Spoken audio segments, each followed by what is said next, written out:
Paytm payments bank में आज से बहुत बड़ा बदलाव देखने को मिल चुका है। जैसा कि उम्मीद भी था, आरबीआई द्वारा लगाए गए रेस्ट्रिक्शंस आज से हो चुका है प्रभावी। कहां पर कौन कौन सी फीचर हटा दी गई है, कौन कौन सी सुविधाएं नहीं मिलेंगी और कौन कौन सी सुविधाएं पहले की तरह चलती रहेंगी, देख लेते हैं अभी डिटेल्स में। क्योंकि इससे पहले जो जानकारी दी थी वो हमने आरबीआई द्वारा दिए गए गाइडलाइंस के आधार पर दिया था, लेकिन अब सब कुछ निकलकर सामने आ चुका है। तो सबसे पहले बात कर लेते हैं कि कौन कौन सी फीचर बंद हुई है, कौन कौन सी फीचर आपको मिलती रहेंगी पेटीएम पेमेंट्स बैंक की तरफ से। तो सबसे पहले आपको बता दें कि पेटीएम पेमेंट्स बैंक में नए खाता धारक अब कहीं से भी अपना अकाउंट नहीं ओपन करेंगे, क्योंकि ये चीजें जो है 2 साल पहले से ही बंद कर दी गई थी। और उसके बाद जो रेस्ट्रिक्शंस लगी है आज से प्रभावी हुई, सबसे पहले जो प्रभावी हुई वो वॉलेट, क्योंकि वॉलेट का ऑप्शन तो आपको मिल रहा है लेकिन ऐड मनी की ऑप्शन को हटा दी गई है। अगर आप किसी तरीके से ऐड मनी के पास पहुंचते भी हैं बैंक पे क्लिक करने के बाद, तो वहां से ऐड मनी पर जैसे ही क्लिक करेंगे वो आपको फिर से दोबारा वॉलेट सेक्शन में लेके जाएगा। इसका सीधा मतलब हुआ कि अब जो है पेटीएम वॉलेट में किसी भी तरीके की ऐड मनी या टॉप अप नहीं हो सकती है, जैसा कि मैंने पहले ही आप लोगों को कहा था। तो इस फीचर को हटा दिया गया है बिल्कुल ही, ताकि लोग ऐड मनी करके परेशान ना हो। दूसरी बात कि पेटीएम में किसी भी तरीके से आप पैसे जमा अब नहीं कर सकते हो, सिवाय रिफंड या फिर कैशबैक, या फिर अगर आपने फिक्स डिपॉजिट किया हुआ है तो वो पैसे कभी भी विड्रॉल करेंगे पेटीएम बैंक में आपको देखने को मिलेंगे। बाकी किसी भी तरीके से पेटीएम पेमेंट्स बैंक में क्रेडिट या डिपॉजिट नहीं कर सकते हैं। और अगर आप किसी यूपीआई के जरिए आप इसे भेजना भी चाहें तो आपको जो है यहाँ पर एरर बता देगा, जिस माध्यम से भी आप पैसे सेंड करोगे। और साथ ही साथ अगर अकाउंट नंबर डाल के भी करते हो तो आपके अकाउंट से पैसे तो कट जाएंगे, लेकिन पेटीएम पेमेंट्स बैंक में क्रेडिट नहीं होगा, वापस से वो पैसा आपको क्रेडिट कर दिया जाएगा आप ही के बैंक में। इसका मतलब है कि किसी भी तरीके की क्रेडिट यहाँ पर बंद हो चुका है। और मैंने बता दिया कि वॉलेट में एड मनी की ऑप्शन भी हट चुकी है। अब आपको बता दें कि डीबीटी की ऑप्शन भी यहाँ से हटा दी गई है। पहले डीबीटी का ऑप्शन मिल रहा था पेटीएम पेमेंट्स बैंक में कि आपका लिंक है, अनलिंक है या फिर लिंक कर सकते हैं कि नहीं, ये सब चीजें जो है बिल्कुल ही हटा दी गई हैं। किसी भी पेज पे ये देखने को नहीं मिल रहा है। हालांकि डीबीटी हटाना जरूरी था, मैंने पहले भी कहा था, आरबीआई ने भी गाइडलाइंस में कहा हुआ था। तो डीबीटी हमने तो अनलिंक कर लिया है, आप लोगों ने किया कि नहीं बताएंगे कमेंट सेक्शन में, क्योंकि हमने वीडियो दे दी थी कि किस तरीके से हम अनलिंक करेंगे और आप लोग अनलिंक कर चुके होंगे। अगर नहीं कर चुके हैं तो आप अभी भी अनलिंक कर सकते हैं उस वीडियो को देखकर, जो कि हमने चैनल पे ऑलरेडी दे रखा है। अब डीबीटी होता क्या है, शॉर्ट में आपको बता दें कि किसी भी तरीके की अगर एलपीजी सब्सिडी आनी है, मनरेगा पेमेंट्स आना है, ओल्ड एज पेंशन आनी है, स्कॉलरशिप आना है, पीएम किसान योजना के पैसे या फिर किसी भी दूसरे वेलफेयर स्कीम के जरिए अगर पैसे आपके खाते में क्रेडिट होने हैं तो वो क्रेडिट होता है डीबीटी लिंक्ड अकाउंट में। और अगर पेटीएम पेमेंट्स बैंक में डीबीटी लिंक्ड है तो अब जो है क्रेडिट नहीं होगा, क्योंकि क्रेडिट और डिपॉजिट पर प्रतिबंध लग चुका है। वहीं पे बात कर लेते हैं फास्टैग की। तो फास्टैग बाय करने की ऑप्शन भी नहीं आ रही है, ना ही किसी तरीके से टॉप अप या रिचार्ज करने की ऑप्शन है। तो फास्टैग में भी अब आप किसी भी तरीके की रिचार्ज नहीं कर सकते हैं। बाकी अगर फास्टैग में पैसा है तो उसको आप कभी भी इस्तेमाल कर सकते हो कहीं भी, यानी कि किसी भी टोल पे इसका यूज किया जा सकता है। अगर वॉलेट में पैसा है तो आप इसको किसी को भी भेज सकते हैं, कैसे भी तरीके से। अब तक जैसे आप इस्तेमाल कर पा रहे थे वॉलेट के पैसे को, आप इस्तेमाल कर पाएंगे। लेकिन हाँ, वॉलेट का ऑप्शन इसलिए यहाँ पर छोड़ दिया गया है क्योंकि वॉलेट में आपका किसी भी तरीके की अगर रिफंड आना है तो वो आएगा, अगर कैशबैक आना है तो वो आएगा, इसलिए वॉलेट की ऑप्शन हमें देखने को मिल रही है।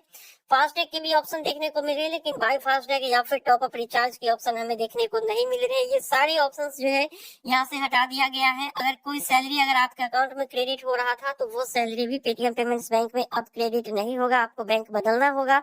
अगर आप यूपीआई के जरिए डिफॉल्ट बैंक के रूप में पैसे रिसीव करने के लिए पेटीएम पेमेंट्स बैंक को रखा था, तो अब यूपीआई के जरिए भी आपको किसी भी तरीके से पेमेंट रिसीव नहीं होगा, और जहां से आप जिस माध्यम से भेजेंगे वहां पर ही एरर आ जाएगी।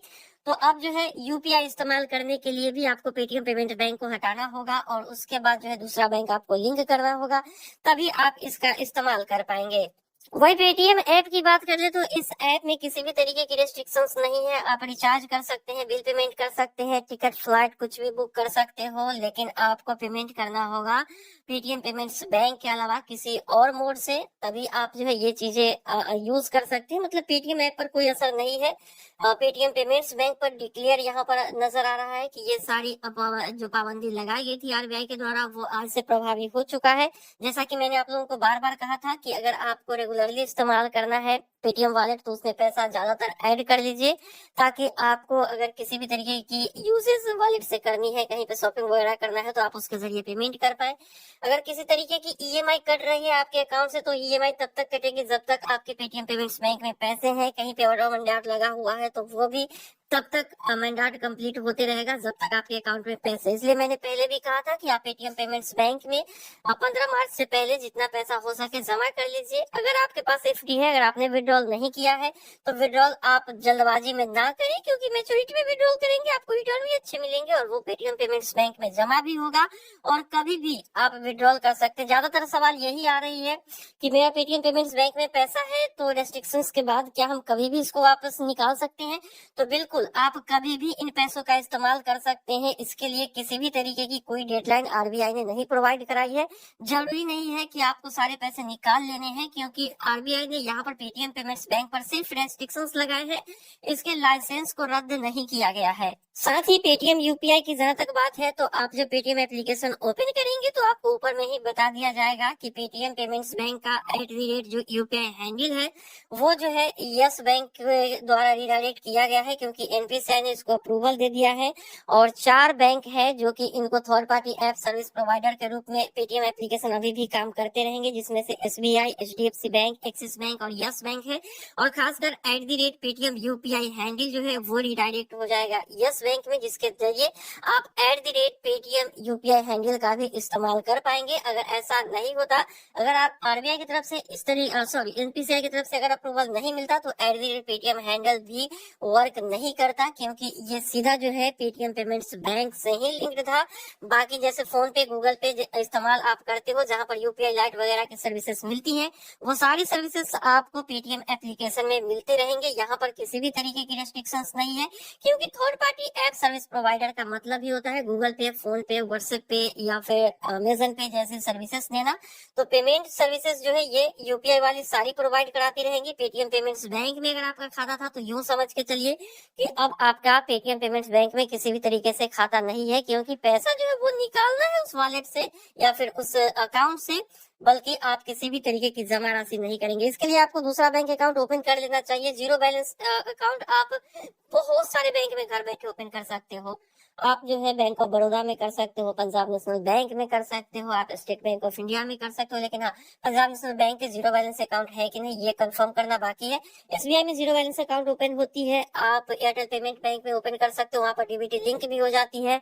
आप जियो पेमेंट्स बैंक में अकाउंट ओपन कर सकते हो, लेकिन वहाँ पर डीबीटी लिंक नहीं होती है। आप यहाँ पे इंडिया पोस्ट पेमेंट बैंक में भी अपना अकाउंट घर बैठे ओपन कर सकते हो और उसमें भी आपका डीबीटी लिंक हो जाता है। तो आप अपनी मर्जी के अनुसार अपना अकाउंट नया ओपन कर लीजिए। और अगर पहले से अकाउंट है तो आप पेटीएम एप्लीकेशन में इसको लिंक कर लीजिए, ताकि किसी भी तरीके की पेमेंट रिसीव करने में कोई दिक्कत ना हो। अगर आप मर्चेंट भी है, पेटीएम साउंडबॉक्स, पीओएस कोई भी इस्तेमाल करते हैं, तो बैंक बदलिए, आपका काम करेगा। पेटीएम मनी पर कोई भी इफेक्ट नहीं पड़ेगा। हाँ, पेटीएम मनी में अगर पेटीएम पेमेंट्स बैंक आपने ऐड कर रखा है, तो आप वहां पर जाकर बैंक बदल लीजिए, जो कि आपके उसी मोबाइल नंबर से लिंक होना चाहिए जो कि आपने पेटीएम मनी में दिया हुआ है। तो उसी मोबाइल नंबर से आप अपना नया बैंक अकाउंट ओपन करेंगे, या उससे कोई बैंक अकाउंट है तो उसको आप लिंक करके पेटीएम मनी का आप इस्तेमाल कर पाएंगे। उस पर किसी भी तरीके की रेस्ट्रिक्शंस नहीं लगी है। तो ये थी कुल मिलाकर पेटीएम पेमेंट्स बैंक पर लगे रेस्ट्रिक्शंस। उम्मीद है कि वीडियो पसंद आई होगी। वीडियो पसंद आई तो वीडियो को लाइक करिए, सब्सक्राइब करिए। कोई भी सवाल है लिखेंगे कमेंट सेक्शन में। मिलते हैं किसी नई वीडियो में, दीजिए इजाजत।